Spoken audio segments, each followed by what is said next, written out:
to put the heifers in. The time has come, putting it off for long enough.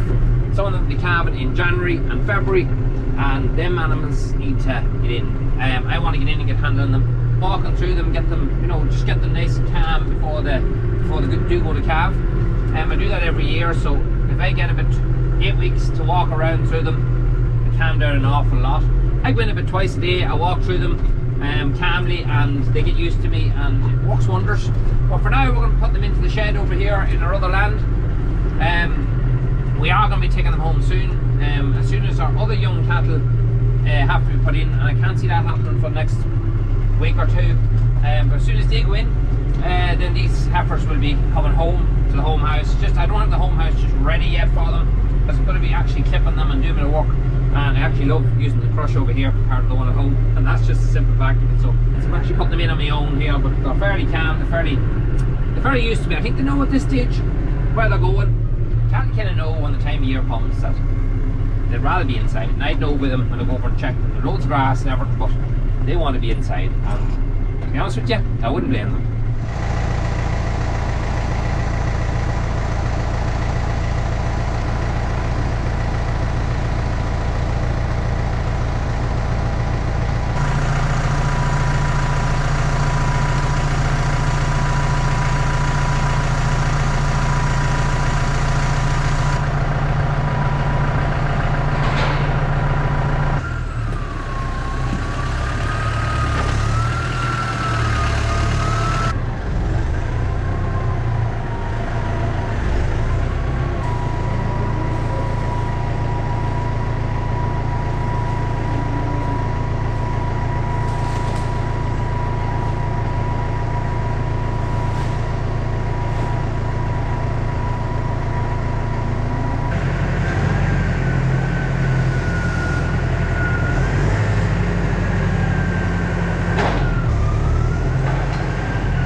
Well, it's absolutely bucketing down, so I only got halfway down the lane.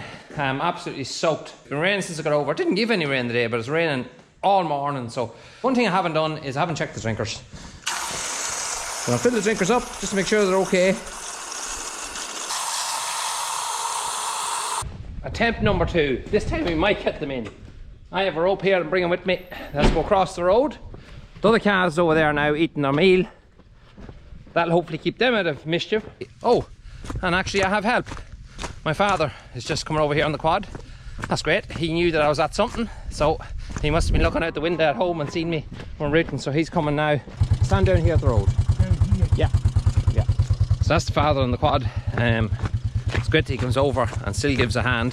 Thank God he's very, very healthy and very, very fit yet for his age, so he loves coming over and just giving a hand, even if it's just standing in the gate. Always including him to help me in a bit of work, even though sometimes I don't really need the help. It's always nice to include him because he likes to be able to, he doesn't like not being able to do the jobs he used to be able to do, and he likes being included. He feels that he's still an important part, which he is, an important part of the farm.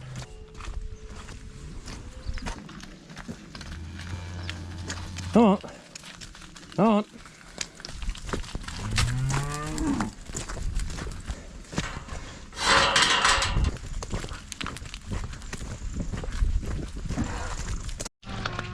Come on.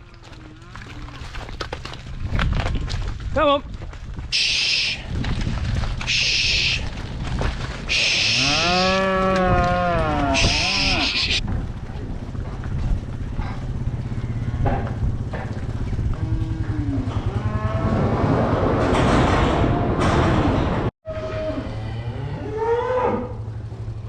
So that's my dad away home. they're in. Nice and straightforward and easy. They're not even hungry, as you can see there. They're not pushed and even putting their heads through to eat any silage. So they had plenty of grass. I know they're roaring a bit because their cousins are over here looking in at them and they're saying, oh Jesus now, come on, hey, they're getting silage and we want something. So, but you've got your meal, you're alright, you've plenty of grass. They're not going to be staying here. As I said, they're going to be coming home. They're only going to be here for about a week and a half or so. Let them settle. I want to get them in here into the crush, probably at the weekend. We'll be clipping their backs, clip their heads, their tails, backs of their legs. Some people only do their backs and their tails. I like to clip all, especially the heads, the backs of the necks, a good strip down their spine, their tails and down both sides of their legs. It keeps them really clean and it keeps them nice and fresh. But there'll always be days where it's warm and other days when it's cold. So when you shave their backs, it just allows that heat, extra heat that builds up on their system just to escape. It keeps them lovely and comfortable. The cattle absolutely love it done. It's a torture for us to do it. If we could get away without doing it, brilliant. But it's a job you should do. Every person should clip their cattle. But sure, look, like it's all after the lockdown, we all needed a haircut. And just before I leave here, you can see the bale splitter is on the Massey now. Loads of people said to me, why don't you put Euro brackets on it or change it for a different one and put it on the front loader? That's where it should be. Nope, I didn't want to put it on the front loader. I have reasons. I always have reasons for what I do. Wheat case has the shear grab head on the front of it and the weight on the back of it. It's going to be feeding now all year from the silage pit. What I'd have to do is I'd have to keep taking off the shear head to put on the bale splitting head, to come over here and put in a bale nearly every day, and then go back and change it back and forth just with the one tractor. In case to be under a lot of extra pressure and it just creates more and more work. So now, because it's still 3-pint linkage, stick it on the Massey, it can come over here the winter time and it can feed away the bales here, and that way both tractors are earning their keep, and that's what I wanted. So that's the reason why I kept it on the 3-pint linkage, and that's the reason it will stay on the 3-pint linkage. Unless of course we have 2 front loaders.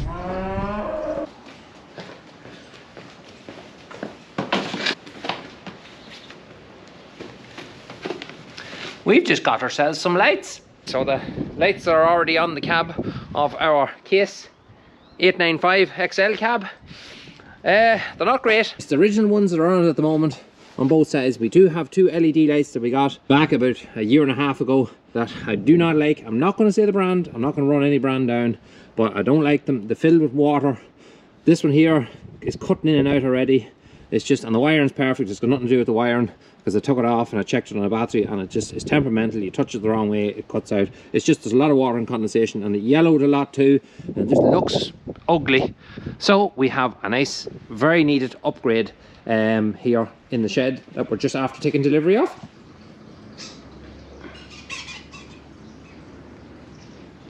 First of all, I'd like to say a big thanks to Alan from Auto Sparky. I'll put a link here just below my finger of the name of his company. Alan has a brand new company that he's just after setting up. He literally only launched his website there about a week ago. The link for that will be in the description. He contacted me after he heard me talking about putting an LED bar on the roof of my tractor, and he was right, along with a lot of yous. I was considering, I did buy a 21-inch LED bar and I planned to mount it between the 2 lights in the cab. Thankfully, I didn't do that. I held it up against it and I didn't like the look of it. It took away the originality of the tractor.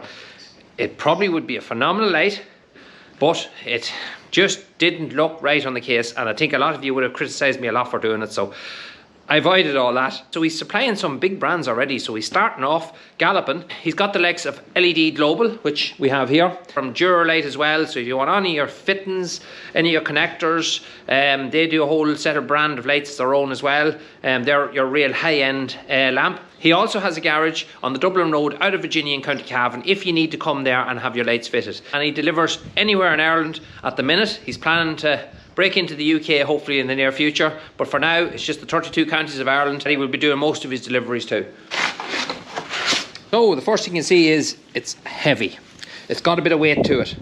That's what I like to see. I like to see that the quality is in it. Another great feature about this lamp compared to other lamps I've seen is that you have the ability to open these 4 screws, lift this out, turn it round, put it back in again, and mount your lamp from the side, either side, top and bottom. And then you still have the swivel that rotates on the lamp, which is another great thing to be able to move your lamp back and forth on the cab, which is very important depending on what job you're doing. So I really like that. That's a good start on a lamp. Second thing I like is a lot of you will have block connectors on your original lamps that'll be on your tractor. This one comes with its own block. It will fit some machines. I don't know exactly which ones it will fit, but it will fit some that you fit to plug and play. But on the like of this case that has had modifications before, most people have just wired it directly into the cable that's coming out of the cab. On this one, I can do that. I can cut it off and wire it directly in, but I'll also then be left with a block that I can just unplug it. Once I have this soldered in place, I'll be able to take off the lamps anytime I want with a little plug, and it'll look much neater and much safer.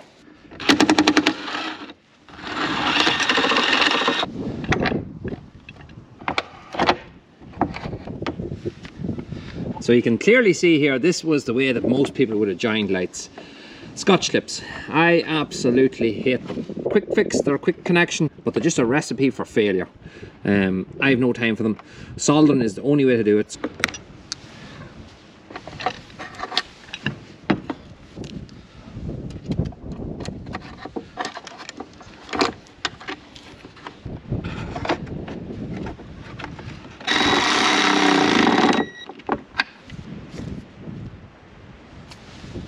These are a great little joiner.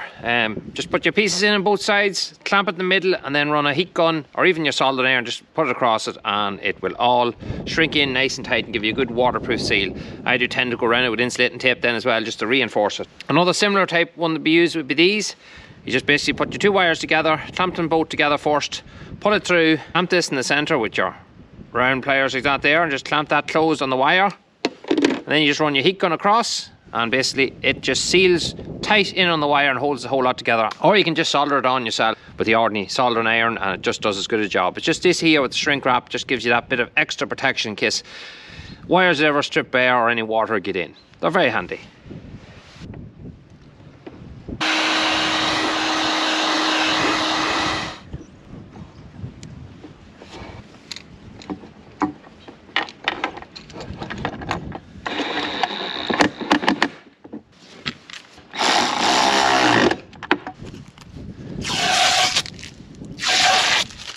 So that's the first two fitted.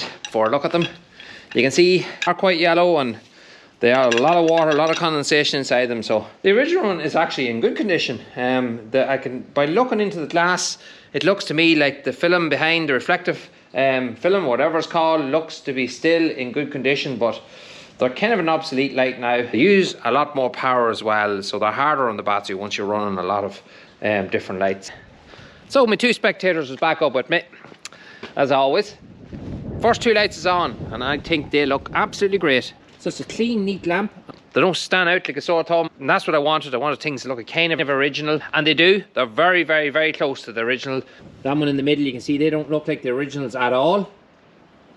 But if you look at that original one on the outside compared to these, they look a lot more similar. So similar in size and everything. What I'm going to do now is I'm going to pull it into the shed because it's extremely cold. I'm going to go now see can I find a woolly hat, and I'm going to put the other two on, and when they're all fitted, it's just the same process all over again, and we can look at it now in a wee while when they're both on, see what it's like. So after about an hour and a half of fitting them, I had a bad earth. One side wasn't really lighting up the same brightness as the other side. I knew it was bad earth. Once I opened up, thank God I did open up the cab inside. Block connectors, desperate, something you should never use in a tractor. So I took them all off, soldered all the joints, replaced a lot of wires, and that took me actually another 30 minutes more to do. So wiring can take time. The lights themselves, so easy to put on, so easy to put on.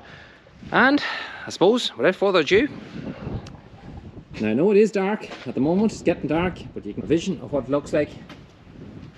But I am super happy with that. And I'm just up here now beside the light, and as you can see, I have them well tilted down now at the minute. But you can tilt up, obviously up and down, but you can also tilt around sideways and the opposite way. So you can change them lights in several different settings. As I said before, you can mount them from the sides, mount them to the top. So if you're walking at an awkward angle, they're brilliant. I suppose all I have to do now is light them up and show them what they're like. Now remember when I said to you before, no front lights wired yet, didn't get round to doing them. Tomorrow is the plan of fixing them. But really tonight is just to show you the spot lamps and what they're like. So, there we are.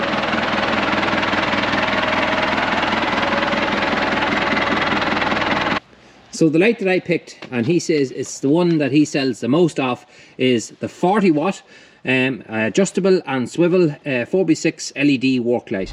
And just from inside the tractor, this is before and after. That's before and after.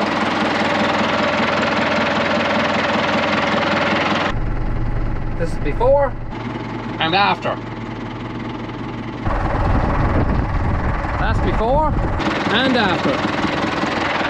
Now, as you can see down here, the front lights aren't on, so the light you're seeing is just purely from them 4 LEDs shining. I think that's pretty cool. It speaks for itself. They are awesome, absolutely awesome. I love them. I actually like them that much that I actually placed an order again there earlier on this evening for another 2 for the back of the tractor. Completely my own money, buying them legit myself. And I just had to have them because they're just brilliant. They're just brilliant. They just speak for themselves. Plenty of good light creates a safe environment, and I don't think there's much better than them. So as I said before, go over there to Alan. The link is in the description. Auto Sparky, and he's located in Virginia in County Cavan, and he's just a brand new business. So get over there, give him a bit of support, help him get off the ground, and hopefully you can do a deal. I'm going down now to start milking, down now to get set up for milking, just off these lights. So that's it, folks. Thanks again for watching. If you haven't subscribed, hit that sub button, give us a like, do the usual stuff, Instagram, Facebook, it's all in the description. Till the next one, we'll talk to you again.